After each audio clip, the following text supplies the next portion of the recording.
আমার মানে টিমটা বাংলাদেশের এই মুহূর্তে বেস্ট টিম আমার কাছে মনে হয়। বিকজ যে টিমটা বানিয়েছে প্রত্যেকটা জায়গায় আমার কাছে মনে হয় যে একদম পরিপূর্ণ একটা প্লেয়ার নিয়েছে। আপনি যদি দেখেন 4টা পেস বোলার নিয়েছে, সাথে লেফট স্পিনার নাসুম আছে, লেগ স্পিনার ইসাদ আছে, অফ স্পিনার মেহেদি মিরাজ আছে, ব্যাকআপ ওপেনার হিসেবে পারভেজ ইমন আছে। তো টিম কম্বিনেশন আমার কাছে খুবই ভালো মনে হয়েছে যে টিমটা এই মুহূর্তের জন্য বেস্ট টিম। আমার ভাই তেমন বেশি কিছু নাই আলোচনা সমালোচনা করবার, বাট খুব মোটামুটি আমি মনে হয় যে টিমটা ভালোই দিয়েছেন। এবং বিশেষ করে আপনি অনেকে হয়তো কথা বলবে যে সাকিব নাই কেন, যেহেতু সাকিবের বোলিংটা হয়তো নিষেধাজ্ঞা তৈরি হয়েছে, সেই জন্য হয়তো সাকিবকে ব্যাটসম্যান হিসেবে এখানে নেয় নাই। আপনি যদি দেখেন ব্যাটিং অর্ডারে যে জায়গাটা আছে খুবই পরিপূর্ণ একটা ব্যাটিং অর্ডার, হয়তো ওই চিন্তা করে হয়তো সাকিবকে বিবেচনা করেন নাই। ওভারঅল আমার মনে হয় যে টিম খুবই ভালো। হয়তো সাকিব যদি বোলিংয়ে যদি সে যদি নিষেধাজ্ঞা না থাকতো হয়তো অবশ্যই টিমে ইনক্লুশন হতো। টিম আপনি যদি সাকিব ছাড়া যদি টিম দেখেন বা তামিম নাই, আমরা জানি সবাই, তো টিমটা আমার মনে হয় যে 15 জন হয়েছে, সেই 15 জনের প্রত্যেকটা জায়গায় আমার হচ্ছে মনে হয় যে পারফেক্ট চুজ করা হয়েছে।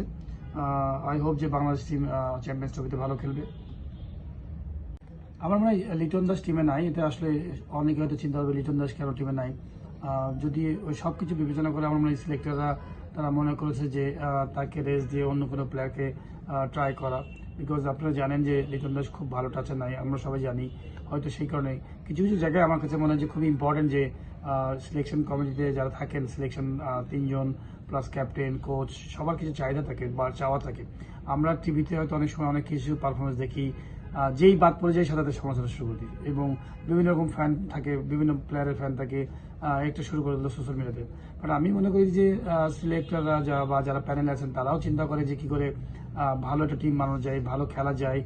অ্যাট দ্য এন্ড তাদেরও কিন্তু একটা রেজাল্টগুলো কিন্তু ক্যাশ হয়, যে তারা যদি ভালো রেজাল্ট না করে তাদের জন্য কিন্তু নেগেটিভভাবে দেখা হয়।